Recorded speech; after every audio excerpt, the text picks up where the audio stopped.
তোমার লুকটার ব্যাপারে যদি একটু বলো। আমারটা হঠাৎ করে প্ল্যান হয়েছে এবং আমার পুরো ডিজাইনটা আমার দিদির রয়েছে, পূজা। ওর একটা ডিজাইন সপ্তাহ আছে। আচ্ছা, আমার একটা কোয়েশ্চেন আছে, খুব একটা অদ্ভুত কোয়েশ্চেন।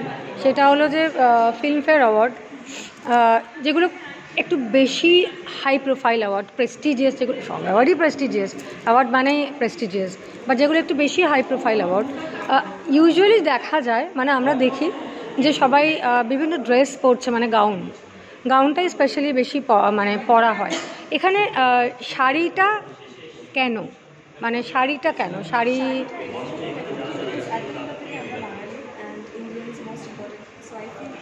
এটা সব থেকে বড়, মানে it's beautiful ensemble to wire.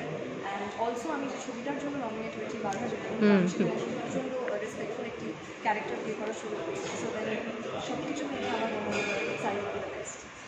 Okay, you are wearing a beautiful, this is also sari. হ্যাঁ, তো এটাও তো অন্য স্টাইলে পরা হয়েছে, তার মানে দুজনেই শাড়ি পরে আছো। তো শাড়িটা কি খুব কমফোর্টেবল নাকি ড্রেসে বেশি কমফোর্টেবল? এই ধরনের একটা বড় অনুষ্ঠানে কমফোর্টেবল বেশি কোন ড্রেসে? শাড়িতে কমফোর্টেবল, মানে চলাফেরা কোনো অসুবিধা হয় না। গাউনে কেমন? ভালো লাগে, ডেফিনেটলি ভালো লাগে, কিন্তু ওই আর কি, একটা নতুন জায়গায় ঘুরতে আসলে যেমন ভালো লাগে সবটাই, কিন্তু নিজের জায়গায় ঘুরতে এলেও নিজের জায়গায় থাকলে এটা আমার নিজের খুব ফিল হয়। তেমন শাড়ি আমার খুব নিজের ফিল হয়। তার মানে শাড়ি পরতে খুব